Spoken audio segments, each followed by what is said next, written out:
మూడేళ్ళకి ఒక అఖండ చేస్తే, ఇలాంటి సినిమా చేస్తే అంటే బాడీలో ఒక ఎనర్జీ, ఒక జస్ట్ మా టీం అంతా ఒక ఒక ప్యూరిఫై అవుతారు జనరల్గా.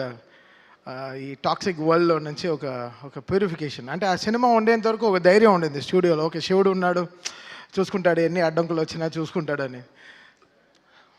చాలా అంటే అఖండ ఒక జర్నీ. అంటే ఒక నేను చెప్తాను, ఎవ్రీ బాలయ్య గారి సినిమా, ఎవ్రీ సినిమా ఒక 10th ఎగ్జామ్ లాగా కూర్చొని చదువుతూనే ఉంటాం. ఎలా ఎలా కొత్తగా చేయాలి, ఎలా ఎలా వాళ్ళ ఫ్యాన్స్ని ఎలా మనం బాధ్యతగా చూసుకుని, ఎలా how we have to produce music అనేది.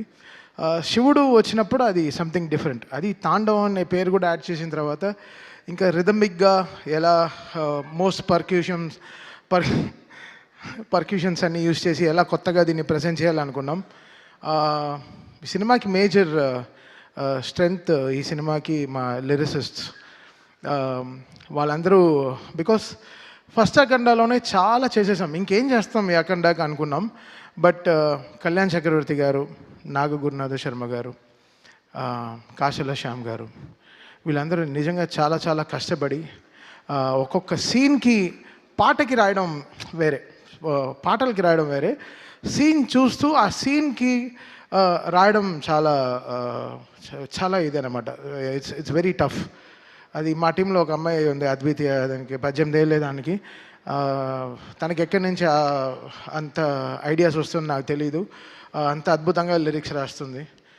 సో తను, కళ్యాణ్ చక్రవర్తి గారు, నాగూర్నాథ శర్మ గారు అండ్ శ్రీకృష్ణ, వీళ్ళు నలుగురు is main pillars of getting this right lyrics to this cinema. అంటే ఏ సీన్కిను మీరు సినిమా చూస్తే హనుమంతుడు శివుడు కలిపిన మంత్రాలు వెరీ రేర్, మనకు దొరకదు. అది చాలా దాన్ని క్రియేట్ చేశారు, దాన్ని లేనిది తెచ్చారు. ఒక అలాంటి మంత్రాలని కమర్షియల్ మ్యూజిక్లో ఫార్మాట్లో నేను ఇచ్చిన మీటర్లో రాయడం చాలా కష్టం. కొన్ని వర్డ్స్ లాంగ్గా ఉంటాయి, బట్ అది వాళ్ళు పదాలన్నీ కరెక్ట్గా కలిపి సేమ్ టైం ఎక్కడ అది రాంగ్గా రాకుండా అది ఎంతో బ్యూటిఫై చేశారు, ఎంతో దాన్ని ప్యూరిటీగా దాన్ని చూపించారు. So thanks to my all lyric writers. నిజంగా వాళ్ళు నిజంగా చాలా అంటే లాస్ట్ నేనే ఒక 77 డేస్ జరిగింది బ్యాక్గ్రౌండ్ స్కోరు. సో ఈ 77 డేస్లో నాతో 24/7 వీళ్ళు నాతో ఉన్నారు. పిలిచినప్పుడల్లా ఇంకా అంబులెన్స్ లాగా వచ్చేసారు. సార్ రండి, రీల్ వచ్చింది, నెక్స్ట్ రీల్కి వెళ్తున్నాం, ఇప్పుడే ఇంటర్వెల్ అయింది. ఇంటర్వెల్ చేయడానికే ఒక 11 డేస్ పట్టింది. అంటే ఇంకా దేవుడు వచ్చినట్టు చేయాలంటే ఎలా చేయాలి? సో అది ఇట్స్ వెరీ టఫ్. దాన్ని ఊహించుకోవడమే చాలా టఫ్. 2 స్పీకర్కి ఓకే, థియేటర్లో మొత్తం ఒక 128 స్పీకర్స్ ఉంటుంది. ఆ స్పీకర్స్కి అంతా కరెక్ట్గా వాల్యూమ్ కరెక్ట్గా పంపించి కరెక్ట్గా చేయడం అనేది చాలా చాలా చాలా కష్టం. So Akhanda was something phenomenally was very tough to make music. And 9 పాటలు చేయడం, సో దాంట్లో జాజికాయ లాంటి ఒక కమర్షియల్ సాంగ్ చేయడం, అఖండ తాండవం అనే పాటలో కైలాష్కర్ గారు అండ్ శంకర్ మాధవన్ గారు పాడడం, సర్వేపల్లి సిస్టర్స్ గారు, సో వాళ్ళు రావడం, వాళ్ళు ఆన్ బోర్డ్ రావడం, దాని తర్వాత సౌందర్య ఐశ్వర్య సిస్టర్స్ వాళ్ళు రావడం, శ్రేయా ఘోషల్ గారు పాడడం, బ్రిజేష్ వాళ్ళు పాడడం. సో వీళ్ళందరూ, దాని తర్వాత కనకవ్వ గారు, ఆవిడ గొంతులో ఎంత ఆత్మ ఉంటుందంటే, ఆవిడ ఒక అమ్మ గొంతుల్లోంచి పాడేటప్పుడు శివ శివ అని పాడినప్పుడు అసలు మాకు నిజంగా గుండె జల్లుమనింది అనమాట. సో ఇన్ని మంది సింగర్స్, వీళ్ళందరూ లేకపోతే ఈరోజు ఇంత పేరు నేమత్ర ఏం తీసుకుని ఏం చేసుకుంటా. సో వీళ్ళందరూ కారణాలు ఈ సినిమాకి. వాళ్ళందరూ లేకపోతే నేనేం లేను. సో వీళ్ళందరూ చాలా కష్టపడ్డారు ఈ సినిమాకి. అది నా ఇంజనీర్ బాంబేలో షాదాబ్, వాడు పాపం అంతా వాటి టైం కేటాయించి ఈ సినిమాకి మిక్సింగ్ కానీ 9 పాటలు కరెక్ట్గా ఆడియో లాంచ్, జూక్ బాక్స్కి కరెక్ట్గా వచ్చేటట్టు వీళ్ళందరూ ఎంతో కష్టపడి, మా డిటిఎస్ ఇంజనీర్లు నిజంగా అంటే వాళ్ళకి నిజంగా ఈ శివుడు సినిమా చేస్తున్నప్పుడు మాత్రం ఒక ఏదో చూస్తాను నేను, అసలు నిద్రే రాదు, టైర్డ్ అవ్వం. అదేంటో అది ఒక ఎనర్జీలో ఉంటుంది. ఒక డమరుకం వింటేనే జమ్మని లేచేస్తాం, ఒక 2-3 బ్లాక్ కాఫీ కొట్టినట్టు ఉంటుంది. అసలు ఏదో నాకు అసలు ఫ్రెష్గానే ఉంటాను ఎప్పుడు. స్టూడియోకి అలర్ట్గా ఉంటాం అనమాట. అదేంటో అది అంటే శివుడు పవర్ అంతే. It made me drive. అది నేను చెప్పాను. అంటే మేము ఓన్లీ గుడికి వెళ్ళి ప్రే చేసుకొచ్చాం. కాళహస్తి వెళ్ళాము, తిరువణామలై వెళ్ళాము, దాని తర్వాత శ్రీశైలం వెళ్ళాము. So just we prayed. ఈ సినిమాని మమ్మల్ని గట్టెక్కించు శివ. అంటే దేవుడికి ఇంకా సినిమా చేస్తున్నప్పుడు ఎలా ఉంటుంది, సో అలా అనమాట. So the all credit goes to God who made it happen for all of us. మమ్మల్ని అందరిని ఇంత జాగ్రత్తగా చూసుకుంటూ మాకు ఒక సీట్ బెల్ట్ వేసి నువ్వు ఎంతైనా డ్రైవ్ చేయి, జాగ్రత్తగా నేను తీసుకెళ్ళి డెస్టినేషన్లో చేర్పిస్తానని చెప్పి. So it was such a great moment. And Gangadhar garu ఆయన పాడిన చిన్న వెరీ స్మాల్ మూమెంట్, ఆయన మణిశర్మ గారి షోస్లో నాకు పరిచయం అనమాట. ఆయన పాడే పాటలు అసలు వైబ్రెంట్ అవుతుంది, మా డ్రమ్సే బయట వినిపించదు. సో ఆయన కంఠం అనేది చాలా స్ట్రాంగ్. సో ఆయన ఈ సినిమాలో భగవద్గీత 8 లైన్స్ పాడడం అనేది we feel very proud sir. Thank you so much sir. వెంటనే అసలు ఇలా మీరు పాడాలి అన్న వెంటనే ఆ సినిమా చూస్తూ దాన్ని సింక్రనైజ్డ్గా పాడడం అనేది చాలా పెద్ద విషయం. అండ్ గంట సేపు 2 గంటల సేపులో పాడేశారు. బట్ 4 గంటలు 5 గంటలు మాట్లాడుకున్నాం. ఎంతో మాకు చాలా పరిచయం ఉంది చాలా రోజుల తర్వాత ఈరోజు కలుస్తున్నామని. I'm so happy sir. మీరు స్టూడియోకి వచ్చిన వల్ల స్టూడియోకి ఒక బాగా మంచి వెలుగు వచ్చింది sir. Thank you so much sir. And Santosh cameraman, అంటే బోయపాటి గారు డ్రీమ్స్ బిగ్, అది డ్రీమ్ బిగ్ చేస్తారు. అంటే ఆయనకి బాలయ్య గారికి అంటే జనరల్లీ హీరోయిన్కి మనం కెమిస్ట్రీ చూస్తాం. ఫస్ట్ టైం ఒక డైరెక్టర్కి ఒక హీరోకి ఒక కెమిస్ట్రీ ఉంటుంది, అది వాళ్ళు ఫిజిక్స్ రూపంలో బయట చెప్తారు. అది వాళ్ళ కెమిస్ట్రీ అంతే, అలా చూస్తుంటే కిక్ వస్తుంది అనమాట. అసలు వాళ్ళిద్దరు కాంబినేషన్లో సినిమా చూస్తుంటే ఆహా ఇది కదా. అంటే పంచువేషన్స్ కొట్టడం కానీ కరెక్ట్గా పంచువేషన్స్ కానీ కరెక్ట్గా ఉంటాయన్నమాట. సో ఎక్కడో బోయపాటి గారికి నాకు ఆ సింక్ కరెక్ట్గా ఇలా కరెక్ట్గా ఒక గ్రాఫ్ వేసుకుంటాం. సో దానికి తగినట్టు పనిచేస్తాం. నేను షూటింగ్కి వెళ్ళాను, జార్జియా వెళ్ళాను. -14, -15 డిగ్రీస్లో హోల్ టీం పనిచేశారు, చాలా కష్టపడి పనిచేశారు. నిజంగా అసలు hats off to the whole team, whole crew. వాళ్ళు Santosh cameraman team, stunt master team, అందరు everybody, like production team, everyone. So ఇది చాలా అంత ఆషిమాషిగా అయిపోయిన సినిమా కాదు. బోయపాటి గారు చెప్తారు 70 రోజుల్లో ఫినిష్ చేసాం షూటింగ్, అలా అంటున్నారు తప్ప 8 monthsలో అయిపోయింది అంటున్నారు తప్ప లేదు. ఇది శివుడు ఆజ్ఞ లేకుండా ఏం జరగదు. అయితే ఇది మేనిఫెస్టెడ్ సో మచ్, ఇంత స్ట్రాంగ్గా ఈ సినిమాని జనాలకు తీసుకెళ్ళి చూపించాలి అన్న వెంటనే. So it came, all powers came from the heaven and made it happen for them. మీ అందరికీ తెలుసు December 5th రావాల్సిన సినిమా 12th వచ్చింది. సో వాళ్ళు అనుకుంటే ముందరే కేసు వేయచ్చు, ఎప్పుడో ఉండొచ్చు, బట్ కరెక్ట్గా లాస్ట్ మినిట్లో వచ్చి ఆపుతారు. సో దీని గురించి మీకు తెలుస్తుంది ఎంత యూనిటీ లేకుండా ఉంది వరల్డ్ అనేది.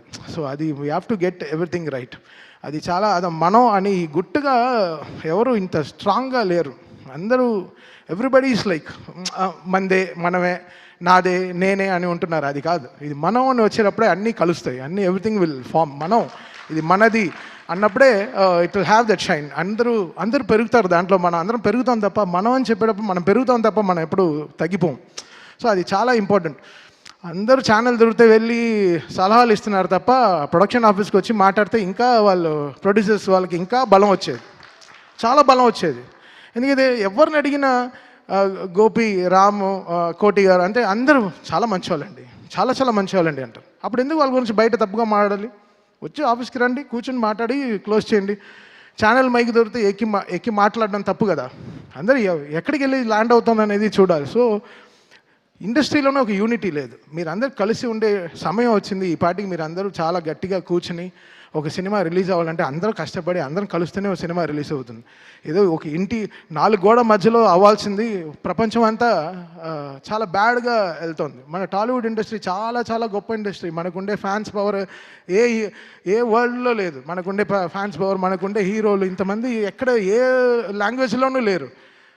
బయట అంతా చాలా ఈర్ష. టాలీవుడ్ తెలుగు ఇండస్ట్రీ అంటే సూపర్ అని వాళ్ళకి చాలా ఈర్ష, చాలా పెద్ద దిష్టి తగిలింది మన తెలుగు ఇండస్ట్రీకి. యాక్చువల్గా బయట తెరిస్తే అసలు యూట్యూబ్ తెరిస్తే ఒకరిని తిట్టుకోవడం, ఇంకోటి తిట్టుకోవడం, చాలా నెగిటివిటీ అయిపోయింది. అది కాకుండా మనందరం కలిసి నిజంగా అందరం ఒక యూనిటీగా, ఎవ్రీ సినిమా నా సినిమానే. ఇప్పుడు రేపు ఏ సినిమా రిలీజ్ అయినా నన్ను ట్వీట్ ఏమంటే చేస్తాను. నా సినిమాని, నా ఇండస్ట్రీని నేను సపోర్ట్ చేయకపోతే ఎవరు సపోర్ట్ చేస్తారు? ఇది మనది అనే టైం వచ్చేసింది. ఇంకా అందరూ కలిసి చక్కగా మాట్లాడుకుని ఒక యూనిటీగా వెళ్ళాల్సిన టైం వచ్చింది. So I request all everyone, ఎవరైనా ఎవరికైనా దెబ్బ తగిలితే వెళ్ళి బ్యాండేడ్ వేయండి, దానికి వెళ్ళి బ్యాండ్లా వాయించకండి బయటికి వెళ్ళి. అది చాలా తప్పు. అది మీరు ఆలోచించేదే తప్పు. అది ఆలోచించేది తప్పు. ఇక్కడ ఈ సినిమాకి ఏం బిజినెస్ జరుగుతుందని వరల్డ్ వైడ్ ఎందుకు తెలియాలి? అది ప్రొడ్యూసర్స్ వాళ్ళు కష్టపడి తెచ్చుకున్న సినిమా, వాళ్ళు గెలవాలని మేమందరం అనుకునే సినిమా. ఎవడు ఆపుతాడు సినిమాని? లాస్ట్ మినిట్లో ఎందుకు ఆపాలి సినిమాని? ప్రొడ్యూసర్ ఆపుతాడా? నా సినిమా 5వ తారీఖు రిలీజ్ అంటే 4వ తారీఖు సాయంత్రం 7ంటికి ట్వీట్ చేయాల్సిన కర్మ వాళ్ళకేంటి? వాళ్ళు ఎంత కుమిలిపోయి ఉంటారు ఆఫీసులో కూర్చుని. వాళ్ళు ఎవరైనా ఆలోచించారా? వాళ్ళకి ఒక ఫ్యామిలీ ఉంది, వాళ్ళకంటూ ఒక మనుషులు ఉన్నారు, వాళ్ళు నమ్మి పిల్లలు ఉన్నారు. ఎవరైనా ఆలోచించారా? ఏం ఆలోచించడం లేదు. జస్ట్ అలా చేసడం అంతే. మాట్లాడడం తప్పుగా. ఎవడు చేస్తాడు తప్పు? ఎవడు తప్పు చేయడు. భయం, అందరికీ భయం ఉంటుంది. సో మీరందరూ ఒకసారి ఆలోచించి చేయండి ఏ విషయమైనా సరే. అది చాలా ఇంపార్టెంట్. ఊరికే జరగదు కొన్ని విషయాలు. బట్ ఏమున్నా ఇది ఎప్పుడొచ్చినా అయితే ధైర్యంగా ఉన్నాం. ఎప్పుడొచ్చినా ఈ సినిమా బాక్సులు బద్దలు అవుతాయి, స్పీకర్లు పేలుతాయి, కాలుతాయని మాకు తెలుసు. సో మేము ధైర్యంగానే ఉన్నాం. బికాస్ మనం దేవుడిని నమ్ముకుని వెళ్ళాం. సో ఒకరోజు దర్శనం దొరుకుతుంది, లేకపోతే 1 వీక్ తర్వాత దొరుకుతుంది. ఈ 1 వీక్ తర్వాత మీకు అందరూ దొరికింది. ఈరోజు మీరందరూ చాలా దీన్ని పెద్దగా చాలా దీన్ని మీరు రెస్పెక్ట్ చేసి ఈ సినిమాని అందరూ ఈరోజు ఫ్యామిలీస్ అందరూ వెళ్తూ థియేటర్ చూస్తుంటే నాకు చాలా హ్యాపీ అనిపించింది. ఇది ఎందుకు? బికాస్ ఒకరు కష్టం కాదు దీంట్లో. ఒక సినిమా జరగాలంటే ఒక మినిమం 2000 మంది పనిచేస్తే కానీ ఒక సినిమా రిలీజ్ అవ్వదు. అది ల్యాబ్ నుంచి ఎవడో ఎంతో కష్టపడితే కానీ ఒక సినిమా రిలీజ్ అవ్వదు. ఇది ఒక మనిషిది కాదు, అందరూ ఇంత టెక్నీషియన్స్. నాతోనే 600 మంది పనిచేశారు ఈ సినిమాకి. 600 మంది ఓన్లీ మ్యూజిక్ డిపార్ట్మెంటే పనిచేసింది. సో ఇంకా కెమెరామెన్ డిపార్ట్మెంటు, ఇంకా ఆర్ట్ డిపార్ట్మెంటు, ఇంకా మేకప్ డిపార్ట్మెంట్ ఎంతమంది ఉంటారు? అందరికీ పాపం అందరూ సంపాదించారు కదా. అందరూ everybody made money, everybody wants to, వాళ్ళ సర్వైవింగే ఇదే కదా. సో అందరు కలిసి చేస్తేనే కదా సినిమా. సో మనం అనే టైం వచ్చేసింది. ఇంకా మీరందరూ మన ఇండస్ట్రీ పైన మళ్ళీ చెప్తున్నాను. నేను బయట అన్ని ఇండస్ట్రీలు తిరుగుతాను తప్ప అందరికీ తెలుగు ఇండస్ట్రీ అంటే వాళ్ళకి హాలీవుడ్ లెవెల్లో చూస్తున్నారు మన ఇండియాలో. సో మనందరం కలిసి ఇంకా గుట్టు చప్పుడుగా బయట ఎక్కువ ప్రాబ్లం అవుతే వెళ్ళి అడ్రస్ చేసి మనంగా ఈ సినిమాని మన సినిమాని మనం కాపాడుకునే టైం వచ్చేసింది. సో రేపు జనవరిలో ఎన్నో రిలీజ్లు వస్తున్నాయి. సో అందరికీ విజయవంతంగా సక్సెస్ రావాలి. 2025 ఈరోజు మాకు డాకులతో స్టార్ట్ అయింది, బాలయ్య గారితో జర్నీ ఈ ఇయర్. మళ్ళీ అఖండ 2తో ఫినిష్ అవుతుంది. Such a great journey. 5 సినిమాలు, 5 బ్లాక్ బస్టర్స్ కొట్టాము. ఇప్పుడు 6వది కూడా స్టార్ట్ చేసాం గోపితో. అది ఇంకో బ్లాక్ బస్టర్ అవుతుంది. ఎందుకైతే అది కూడా వర్క్ అసలు సామాన్యమైన సినిమా కాదు. దానికి కూడా చాలా కష్టం ఉంది, వర్క్ ఉంది. అండ్ మనల్ని ఒక మనిషి నమ్మితే మనం నమ్మకం కదా ఇంపార్టెంట్. మళ్ళీ అదే చెప్తుంటే కష్టంగా ఉంది. మనం 300 మంది ఒక ఫ్లైట్లో వెళ్తాం, 2 పైలట్ నమ్మి. ఆ పైలట్ ఎవడో మనకు తెలియదు, ఇటు వెళ్ళి దింపుతాడని తెలుసు, అంతే ఎక్కేస్తాం. సో అలా మనకి నమ్మకం అనేది చాలా ఇంపార్టెంట్. ఒక పర్సన్ మనం నమ్మామంటే వాళ్ళని మనం చాలా జాగ్రత్తగా చూసుకోవాలి. అలా బోయపాటి గారు ట్రస్ట్ మీ కంప్లీట్లీ. తమన్ గారు ఇది సూపర్ సార్. ఇది ఆయన యాక్చువల్లీ చెప్పుంటే మొత్తం 14 రీల్స్లో 14 రీల్స్ వస్తాం, మొత్తం 9 రీల్లో 2 కరెక్షన్ 3 కరెక్షన్ చెప్పుంటారు. నీకు కరెక్షన్ ఎందుకు రాలేదంటే ఆయన నన్ను నమ్మారు కాబట్టి నేను ఆయనకి జాగ్రత్తగా చేశాను సినిమాని, అంతే. ఆయన నమ్మారు, ఓకే అసలు కరెక్షన్ రాకుండా ఉండాలి అనే లెవెల్లో కొంచెం డిలే చేశాను. నా వల్ల కొంచెం డిలే ఉంది. బికాస్ అర్థం చేసుకోవడం ఈ సినిమాని ఒక టైం పట్టింది. ఫస్ట్ అఖండ కూడా అదే జరిగింది. ఒక 25 డేస్ ఎలా చేయాలి ఆలోచిస్తున్నాను. ఈయనేంటి ఇలా తీస్తారు, ఏంటి ఇంటర్వెల్కే ఇంత ఊపిరి తట్టుకోకుండా చేశారు, ఇంకా 5వ రీల్ 6వ రీల్ 7వ రీల్ ఎలా చేయాలి? అసలు మౌంట్ ఎవరెస్ట్ లాగా ఉండింది క్లైంబింగ్ ఈ సినిమా. సో ఇంత వెయిట్ ఉన్నా ఎలా కష్టపడి ఎక్కేసాం, కొండని ఎక్కి ఫినిష్ చేసాం అనమాట. సో థ్యాంక్ యూ బోయపాటి గారు అండ్ బాలయ్య గారు ఫర్ ద గ్రేటెస్ట్ ట్రస్ట్. దూకుడు నుంచి నన్ను బాగా సపోర్ట్ చేసిన 14 రీల్స్ అండ్ ఓవర్సీస్ రిలీజ్ చేసిన మోక్ష మూవీస్. చాలా సైలెంట్గా ఉంటాడు శ్రీధర్, మా ఇద్దరికి అసలు పడదు, బట్ చాలా మంచివాడు. Thank you Sridhar, thank you so much. 9th reel గురించి మన ఇద్దరికి చిన్న గొడవలు ఉన్నాయి, చూసుకుందాం తర్వాత. And thanks for everyone. ఈరోజు అందరూ ఈరోజు యునైట్ అయ్యాం. చాలా సంతోషంగా ఉంది ఈ సినిమా సక్సెస్ అయిందని చెప్పి. చాలా thanks and thanks to everyone. Thank you Thaman garu, thank you so much. Already మీరు చెప్పేశారు, కాషన్ చేశారు, బాక్సులు బద్దలు అవుతాయని. అదే జరుగుతుందన్నమాట థియేటర్లో. అండ్